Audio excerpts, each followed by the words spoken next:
La víspera de la resurrección. Cuando se acabó el sábado, Juan fue con las santas mujeres, y las consoló, pero no podía contener sus propias lágrimas, por lo que se quedó con ellas solo un breve espacio de tiempo. Entonces, Pedro y Santiago el menor, fueron también a verlas con el mismo propósito, el de confortarlas. Ellas, prosiguieron con su pena después de que ellos se marcharan. Mientras la Santísima Virgen oraba interiormente, llena de un ardiente deseo de ver a Jesús, un ángel vino a decirle que fuera a la pequeña puerta de Nicodemo, porque nuestro Señor estaba cerca. El corazón de María se inundó de gozo, se envolvió en su manto y se fue, dejando allí a las santas mujeres, sin decir nada a nadie. La vi encaminarse deprisa, hacia la pequeña puerta de la ciudad, por donde había entrado con sus compañeras al volver del sepulcro. La Virgen caminaba con pasos apresurados, cuando la vi detenerse de repente en un sitio solitario. Miró a lo alto de la muralla de la ciudad, y el alma de nuestro Señor, resplandeciente, bajó hasta su madre acompañada de una multitud de almas y patriarcas. Jesús, volviéndose hacia ellos y señalando a la Virgen, dijo: «He aquí a María, he aquí a mi madre». Pareció darle un beso y luego desapareció. La Santa Virgen cayó de rodillas, y besó el lugar donde así había aparecido. Debían de ser las 9 de la noche. Sus rodillas y sus pies quedaron marcados sobre la piedra. La visión que había tenido la había llenado de un gozo indecible, y regresó confortada junto a las santas mujeres, a quienes halló ocupadas en preparar ungüentos y perfumes. No les dijo lo que había visto, pero sus fuerzas se habían renovado, consoló a las demás y las fortaleció en su fe. La Santa Virgen se unió a la preparación de los bálsamos, que las santas mujeres habían empezado a elaborar en su ausencia. La intención de ellas era ir al sepulcro antes del amanecer del siguiente día, y verter esos perfumes sobre el cuerpo de nuestro Señor. José de Arimatea milagrosamente liberado. Poco después de la vuelta de la Santísima Virgen, junto a las santas mujeres, vi a José de Arimatea rezando en prisión.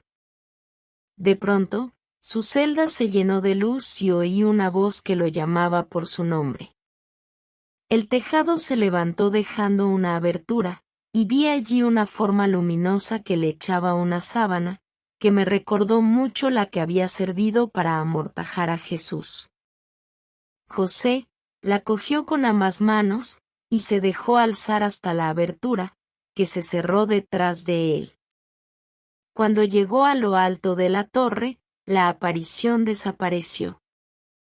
José siguió la muralla hasta cerca del cenáculo, que estaba en las inmediaciones de la muralla meridional de Sión. Entonces bajó y llamó a la puerta. Los discípulos estaban muy afligidos por la desaparición de José, y creían que habría sido muerto y arrojado a una acequia.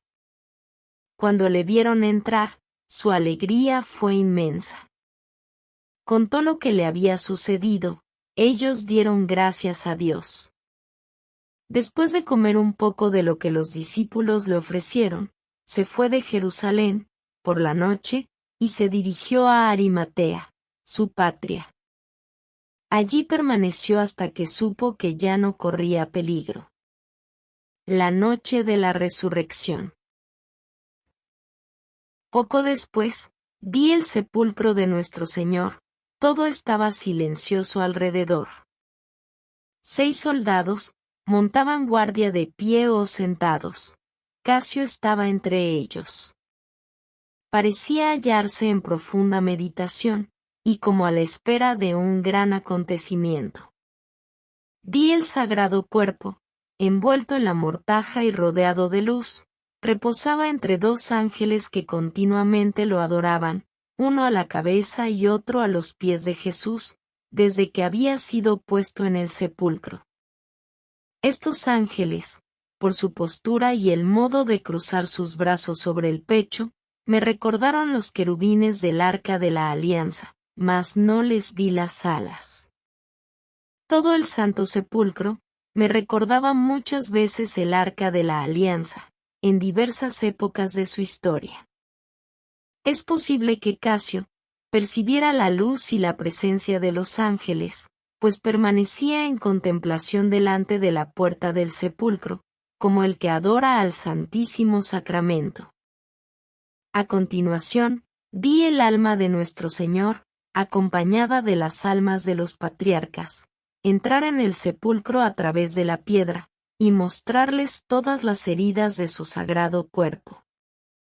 La mortaja pareció abrirse, y el cuerpo apareció a sus ojos cubierto de llagas. Era como si la divinidad que habitaba en él hubiese mostrado a esas almas, de un modo misterioso, toda la esencia de su martirio. Me pareció que su cuerpo mortal se hacía transparente, y se podía ver hasta el fondo de sus heridas.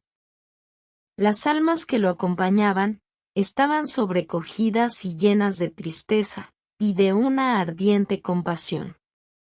Enseguida tuve una misteriosa visión que no puedo explicar ni describir claramente. Me pareció que el alma de Jesús, sin estar todavía completamente unida a su cuerpo, salía del sepulcro en él, y con él. Me pareció ver a los dos ángeles en adoración a ambos extremos del sepulcro, levantar el sagrado cuerpo, desnudo, cubierto de heridas, e irse hacia el cielo atravesando la piedra de la entrada. Me pareció que Jesús presentaba su cuerpo marcado con los estigmas de la pasión, ante su Padre Celestial, sentado en un trono, en medio de los coros innumerables de ángeles prosternados. En ese momento, en el sepulcro, la roca fue violentamente sacudida. 4 de los guardias habían ido a por algo a la ciudad, pero los 3 que habían quedado de guardia, cayeron al suelo casi sin conocimiento. Lo atribuyeron a un temblor de tierra, pero Casio, que presentía que iba a ocurrir algo portentoso, estaba sobrecogido. Sin embargo, se quedó en su sitio, esperando lo que tuviera que venir. Mientras tanto, los soldados ausentes volvieron. Vi de nuevo a las santas mujeres, que habían acabado de preparar sus perfumes y se habían retirado a sus celdas. Sin embargo, no se acostaron para dormir, simplemente se recostaron sobre los cobertores enrollados. Querían ir al sepulcro antes de amanecer, porque temían a los enemigos de Jesús. Pero la Santísima Virgen, animada de un nuevo valor desde que se le había aparecido su hijo, las tranquilizó diciéndoles que podían reposar e ir al sepulcro sin temor, porque ningún mal iba a sucederles. Y entonces ellas se tranquilizaron un poco. En ese mismo instante me pareció que una forma monstruosa, con cola de serpiente y una cabeza de dragón, salía de la tierra debajo de la peña, y que se levantaba contra Jesús. Creo que también tenía una cabeza humana. Vi que en la mano del resucitado ondeaba un estandarte. Jesús pisó la cabeza del dragón, y le pegó 3 golpes en la cola con el palo de su bandera. Desapareció primero el cuerpo, después la cabeza del dragón y quedó solo la cabeza humana. Yo había visto muchas veces esta misma visión, antes de la resurrección, y una serpiente igual a la que estaba emboscada, en la concepción de Jesús. Me recordó también la serpiente del paraíso, pero esta todavía era más horrorosa. Creo que era una alegoría de la profecía: el hijo de la mujer romperá la cabeza de la serpiente. Y me pareció un símbolo de la victoria sobre la muerte, pues cuando nuestro Señor aplastó la cabeza del dragón, ya no vi el sepulcro. Jesús, resplandeciente, se elevó por medio de la peña. La tierra tembló.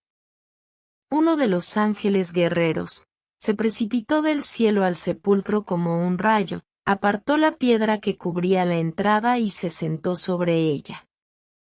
Los soldados cayeron como muertos, y permanecieron tendidos en el suelo sin dar señales de vida. Casio, viendo la luz brillar en el sepulcro, se acercó, tocó los lienzos vacíos, y se fue con la intención de anunciar a Pilatos lo sucedido. Sin embargo, aguardó un poco, porque había sentido el terremoto, y había visto al ángel apartar la piedra a un lado y el sepulcro vacío, mas no había visto a Jesús. En el mismo instante, en que el ángel entraba en el sepulcro y la tierra temblaba, vi a nuestro Señor resucitado, apareciéndose a su madre en el Calvario. Estaba hermoso y radiante. Su vestido, que parecía una capa, flotaba tras él, y era de un blanco azulado, como el humo visto a la luz del sol. Sus heridas resplandecían, y se podía ver a través de los agujeros de las manos. Rayos luminosos salían de la punta de sus dedos. Las almas de los patriarcas se inclinaron ante la Madre de Jesús. El Salvador mostró sus heridas a su madre, que se prosternó para besar sus pies, mas él la levantó y desapareció. Se veían luces de antorchas a lo lejos, cerca del sepulcro, y el horizonte se esclarecía hacia el oriente, encima de Jerusalén. Las santas mujeres en el sepulcro. Las santas mujeres estaban cerca de la pequeña puerta de Nicodemo cuando nuestro Señor resucitó, pero no vieron nada de los prodigios que habían acaecido en el sepulcro. Tampoco sabían que habían puesto allí una guardia, porque no habían ido la víspera a causa del sábado. Mientras se acercaban, se preguntaban entre sí con inquietud, ¿quién les apartaría la piedra de delante de la entrada? Querían echar agua de nardo y aceite aromatizado con flores sobre el cuerpo de Jesús. Querían ofrecer a nuestro Señor lo más precioso que pudieron encontrar para honrar su sepultura. La que había llevado más cosas era Salomé, no la madre de Juan, sino una mujer rica de Jerusalén, parienta de San José. Decidieron que, cuando llegaran, dejarían sus perfumes sobre una piedra, y esperarían a que alguien llegara para apartar la gran roca de entrada. Los guardias seguían tendidos en el suelo, y las fuertes convulsiones que los sacudían, demostraban cuán grande había sido su terror. La piedra estaba corrida hacia la derecha de la entrada, de modo que se podía penetrar en el sepulcro sin dificultad. Los lienzos, que habían servido para envolver a Jesús, estaban sobre el sepulcro. La gran sábana estaba en su sitio, pero sin su cuerpo, y las vendas habían quedado sobre el borde anterior del sepulcro. Las telas con que María había envuelto la cabeza de su hijo, estaban donde había reposado ésta. Vi a las santas mujeres acercarse al jardín, pero cuando vieron las luces, y los soldados tendidos alrededor del sepulcro, tuvieron miedo y se alejaron un poco. Pero Magdalena, sin pensar en el peligro, entró precipitadamente en el jardín y Salomé la siguió a cierta distancia. Las otras dos, menos osadas, se quedaron en la puerta. Magdalena, al acercarse a los guardias, se sintió sobrecogida y esperó a Salomé. Las dos juntas pasaron temblorosas entre los soldados caídos en el suelo, y entraron en la gruta del sepulcro. Vieron la piedra apartada de la entrada, y cuando llenas de emoción, penetraron en el sepulcro, encontraron los lienzos vacíos. El sepulcro resplandecía, y un ángel estaba sentado a la derecha sobre la piedra. No sé si Magdalena oyó las palabras del ángel, mas salió perturbada del jardín y corrió rápidamente a la ciudad, donde se hallaban reunidos los discípulos. No sé tampoco si el ángel habló luego a María Salomé, que se había quedado en la entrada del sepulcro. Pero la vi salir también muy deprisa del jardín, detrás de Magdalena, y reunirse con las otras dos mujeres, anunciándoles lo que había sucedido. Se llenaron de sobresalto y de alegría al mismo tiempo, y no se atrevieron a entrar. Casio, que había esperado un rato, pensando quizá que podía ver a Jesús, fue a contárselo todo a Pilatos. Al salir se encontró con las santas mujeres, les contó lo que había visto, y las exhortó a que fueran a asegurarse por sus propios ojos. Ellas se animaron y entraron en el jardín. A la entrada del sepulcro, vieron a dos ángeles vestidos de blanco. Las mujeres se asustaron, se cubrieron los ojos con las manos y se postraron en el suelo. Pero uno de los ángeles les dijo que no tuvieran miedo, y que no buscaran allí al crucificado, porque había resucitado y estaba vivo. Les mostró el sudario vacío, y las mandó decir a los discípulos lo que habían visto y oído, añadiendo que Jesús les precedería en Galilea, y que recordaran sus palabras. El Hijo del Hombre será entregado a manos de los pecadores, que lo crucificarán, pero él resucitará al tercer día. Entonces los ángeles desaparecieron. Las santas mujeres temblando, pero llenas de gozo, se volvieron hacia la ciudad. Estaban sobrecogidas y emocionadas. No se apresuraban, sino que se paraban de vez en cuando, para mirar si veían a nuestro Señor, o si Magdalena volvía. Mientras tanto, Magdalena había llegado ya al cenáculo, estaba fuera de sí y llamó a la puerta con fuerza. Algunos discípulos estaban todavía acostados. Pedro y Juan le abrieron. Magdalena les dijo desde fuera: se han llevado el cuerpo de nuestro Señor, y no sabemos a dónde lo han llevado. Después de estas palabras se volvió corriendo al jardín. Pedro y Juan entraron alarmados en la casa, y dijeron algunas palabras a los otros discípulos. Después, la siguieron corriendo. Juan iba más deprisa que Pedro. Magdalena entró en el jardín y se dirigió al sepulcro. Llegaba trastornada por su viaje y su dolor, cubierta de rocío, con el manto caído, y los hombros y largos cabellos, sueltos y descubiertos. Como estaba sola, no se atrevió a bajar a la gruta, y se detuvo un instante en la entrada. Se arrodilló para mirar dentro del sepulcro desde allí, y al echar hacia atrás sus cabellos, que le caían sobre la cara, vio dos ángeles vestidos de blanco, sentados a ambos extremos del sepulcro. Oyó la voz de uno de ellos que decía: «Mujer, ¿por qué lloras?». Ella gritó en medio de su dolor, pues no repetía más que una cosa y no tenía más que un pensamiento, al saber que el cuerpo de Jesús no estaba allí: «Se han llevado a mi Señor, y no sé dónde lo han puesto».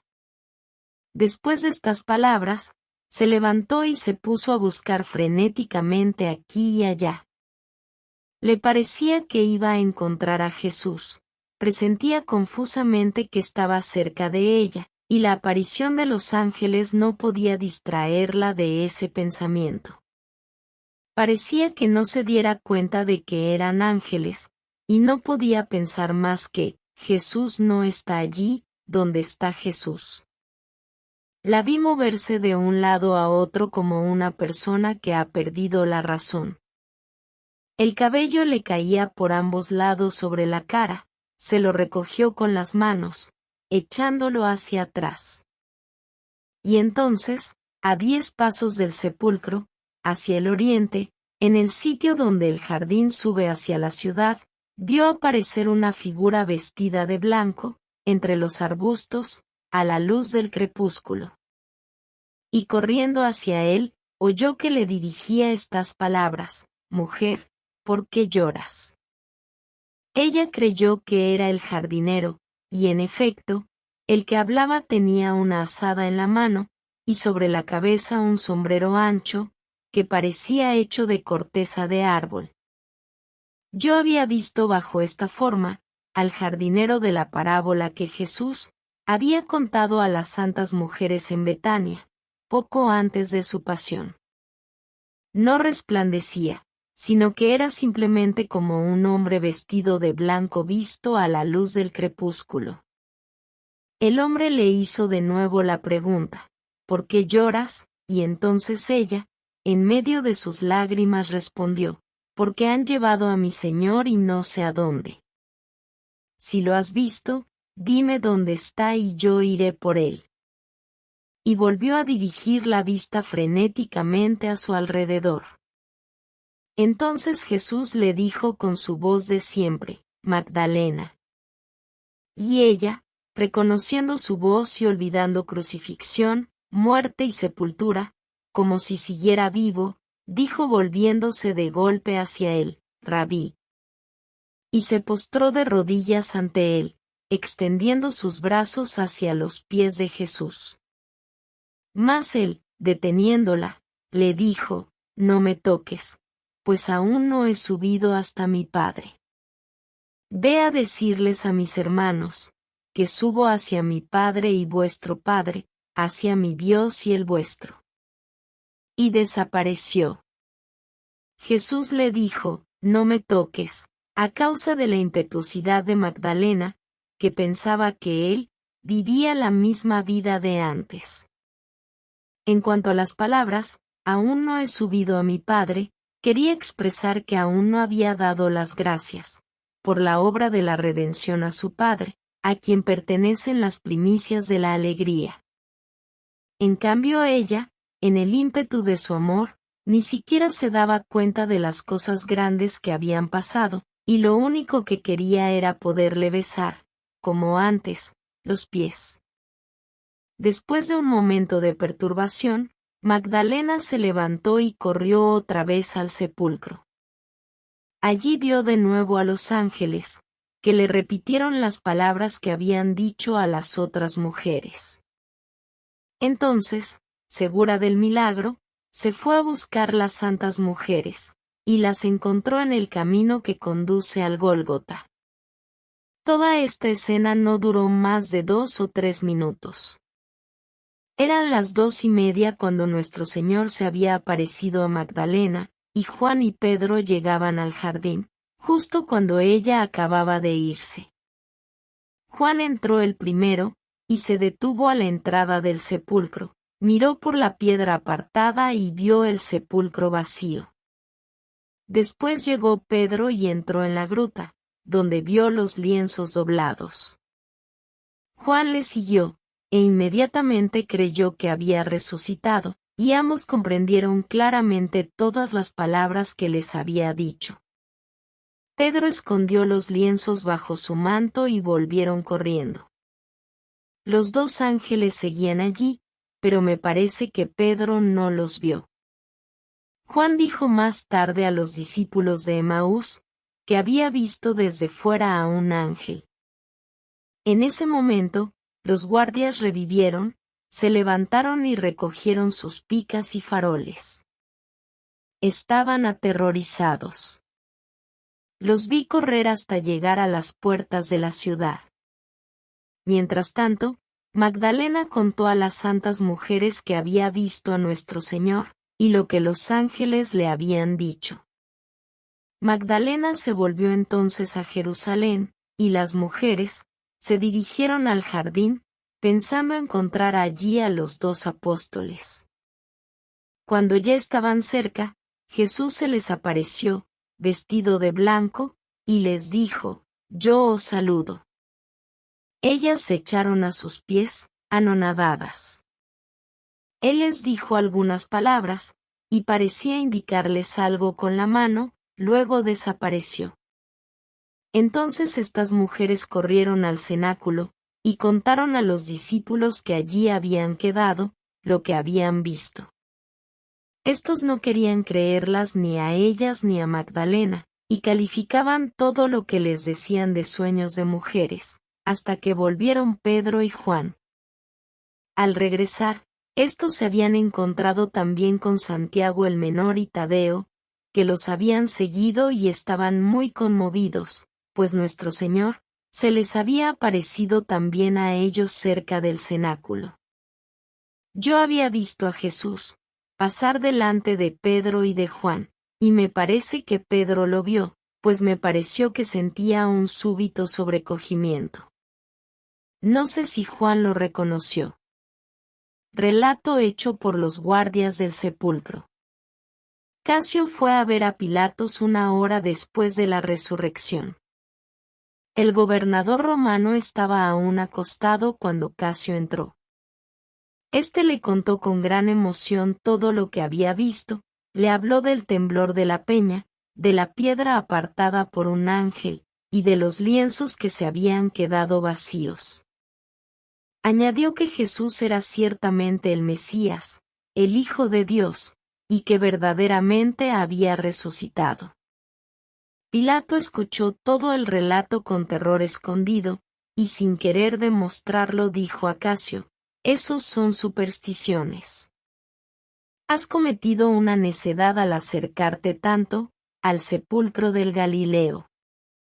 Sus dioses se han apoderado de ti, y te han hecho ver todas esas visiones fantásticas que ahora me cuentas.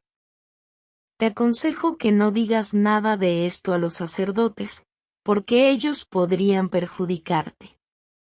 Hizo como si creyera que los discípulos hubieran robado y escondido el cuerpo de Jesús, mientras los guardias se habían dormido borrachos, y que contaban esas supercherías para no declarar y reconocer su negligencia. Cuando Pilato hubo dicho todo esto y Casio se fue, él corrió a ofrecer sacrificios a sus dioses. Fin de estas meditaciones de Cuaresma. El domingo siguiente, si bien recuerdo, vi a los judíos lavar y purificar el templo. Ofrecieron sacrificios expiatorios, sacaron los escombros, escondieron las señales del terremoto con tablas y alfombras, y continuaron las ceremonias de la Pascua que no se habían podido acabar el mismo día. Declararon que la fiesta se había interrumpido por la asistencia de los impuros al sacrificio y aplicaron, no sé cómo, a lo que había pasado, una visión de Ezequiel sobre la resurrección de los muertos. Además, amenazaron con graves castigos a los que hablaran o murmuraran. Sin embargo, no calmaron más que la parte del pueblo más ignorante y más inmoral.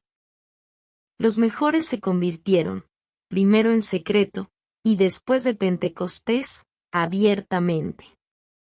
El sumo sacerdote y sus acólitos perdieron una gran parte de su osadía al ver la rápida propagación de la doctrina de Jesús. En el tiempo del diaconado de San Esteban, Ofel y la parte oriental de Sión no podían contener la comunidad cristiana, que fue ocupando el espacio que se extiende desde la ciudad hasta Betania. Vi a Anás como poseído del demonio. Él fue al final confinado, y nunca volvió a ser visto públicamente. La locura de Caifás era menos evidente exteriormente, pero en cambio, tal era la violencia de la rabia secreta que lo devoraba, que acabó perturbando su razón. El jueves después de Pascua, vi a Pilatos hacer buscar inútilmente a su mujer por toda la ciudad. Estaba escondida en casa de Lázaro, en Jerusalén.